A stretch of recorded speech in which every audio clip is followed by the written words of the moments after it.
Hey everybody, welcome back to my channel. Today I want to give you an update on my continued weight loss journey. Uh, I started back on February 20th of this year, and at that start time I was 235.1 pounds. Today is July 17th, and I'm 201.9 pounds. So that's let me see, that's a 33.2 pound loss in about five months of dieting. And I feel great. I just feel fantastic. Last week I reported that I was probably on my second plateau, and I think I had been that way for 2 weeks. And I broke through the plateau because since last week I lost 2.7 pounds. So I'm very pleased with my progress so far.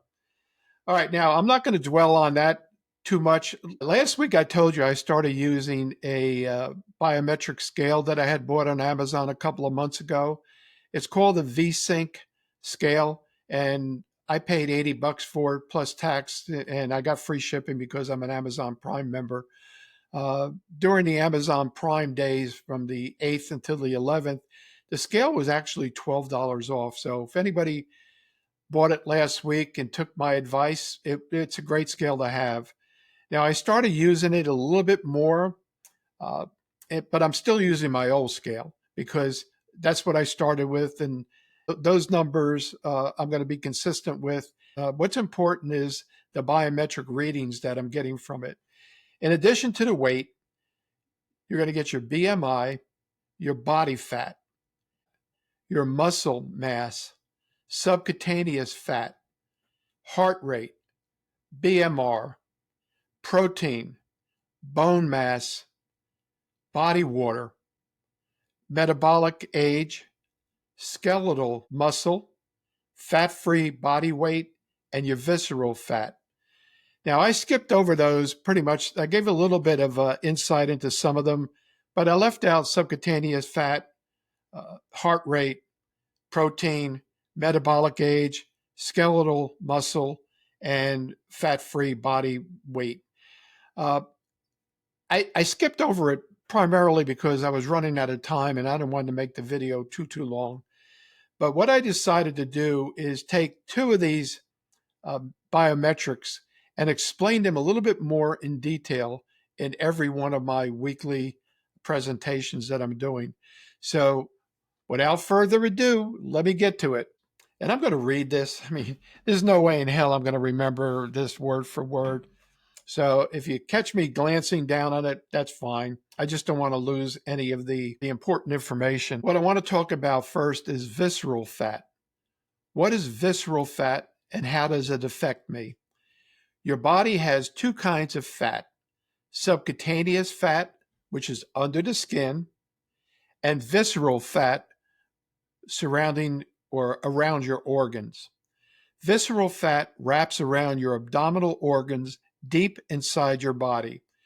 Too much visceral fat is more likely to raise your risk of serious medical issues. Visceral fat makes more of certain proteins that inflame your body's tissues and organs and narrow your blood vessels. That can cause increased blood pressure. Now, this is from the helpful tips that is on the app itself that is included with the scale. The advice for the dietary. The best way to lose visceral fat is to consume fewer calories than you burn. The American Heart Association and the American College of Cardiology recommend a diet that is high in fruits, vegetables, fiber, whole grains, and nuts. Your diet should contain lean proteins such as soy, fish, or protein. Of those three, I'll tolerate fish if it's salmon and tuna fish. I've been eating a lot of poultry lately. And if I continue eating poultry, I'm going to be pulling feathers out of my butt because I eat a lot of poultry. But it's good. It's not bad. It's good for you. But your diet should also limit the amount of sugar, salt, red meat, and saturated fat. Choose a balanced diet that helps you achieve and maintain a healthy weight. Avoid food that is high in sugar and contributes to body fat, such as fructose sweetened foods and beverages. Now, the advice for exercise: your body stores energy by building up visceral fat. In order to lose body fat, you must burn more calories than you consume by exercising regularly. Do aerobic exercises or activities such as walking, running, cycling, or swimming for 3.5 hours every week. Unfortunately, I can't do a lot of that. I'm limited to walking. I use a rollator and I use my cane sometimes, and I certainly can't run. There's no way in hell I'm ever going to do that again. Cycling, maybe, but I don't own a bike anymore, and I don't want a chance getting on a bike and falling down and breaking something or falling on my head and knocking some sense into me.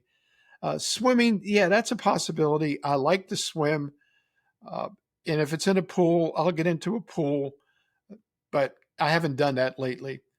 All right. So, also strength training twice a week can also help burn calories while increasing lean muscle and boosting your metabolism. I do some strength training. I I use, since I can't get around and I can't stand without losing my balance. I sit in a chair. I sit in a straight back chair, and I use those rubber bands. I attach it to something and I pull on those rubber bands.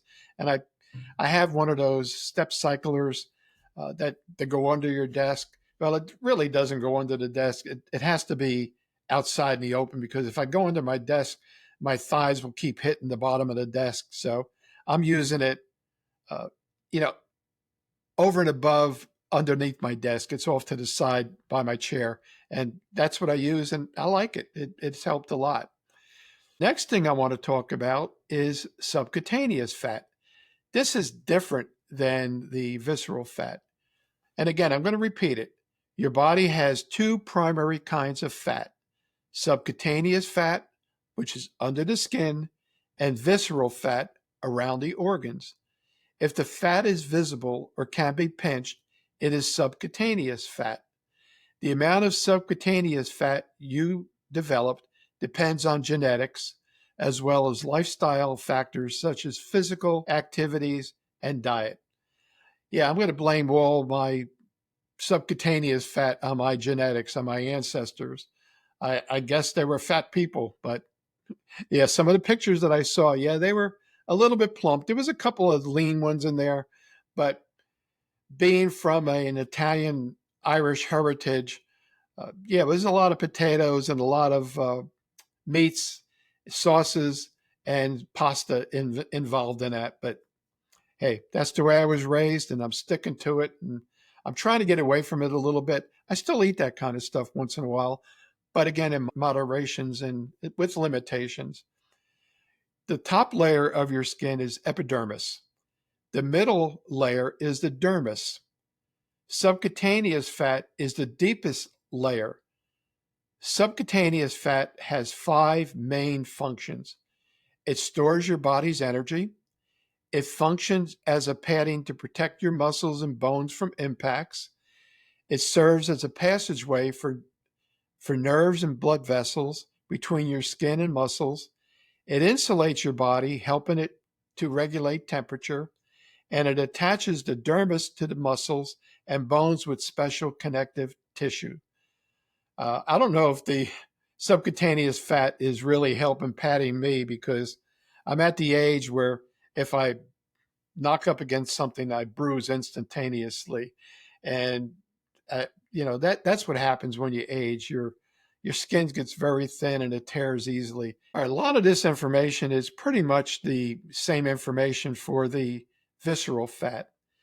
The advice for the dietary: the best way to lose subcutaneous fat is to consume fewer calories than you burn.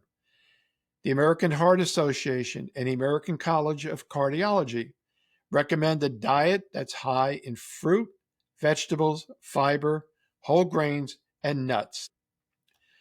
Your diet should also contain lean proteins such as soy, fish, or poultry, and should limit the amount of sugars, salts, red meat, and saturated fats. This is pretty much the advice that I had given you previously with the visceral fat advice for the dietary, but it's worth repeating. So maybe it'll get into your heads better that way.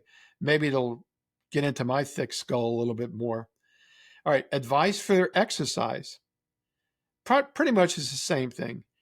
Your body stores energy by building up subcutaneous fat in order to lose body weight. You must burn more calories than you consume by exercising regularly. Again, do aerobic exercises such as walking, running, cycling, or swimming for 3.5 hours every week. Strength training twice a week can also help burn calories while increasing lean muscle and boosting your metabolism. All right, so those are the two metabolic readings that I'm going to go into in a little bit detail this week. The other couple that I'm going to talk about, and I'm probably going to take 2 a week and put them into the tail end of my progress report for the week. All right, so I'm going to be talking in the future about BMI, body fat, muscle mass, heart rate, BMR, protein requirements, bone mass, body water percentage, metabolic age, skeletal muscle, and fat-free body weight. So again, my name is John, and welcome back to In John's Universe. And I appreciate you following me and giving me the encouragement through your comments and things like that. If you haven't subscribed to the channel, I really would appreciate you doing so.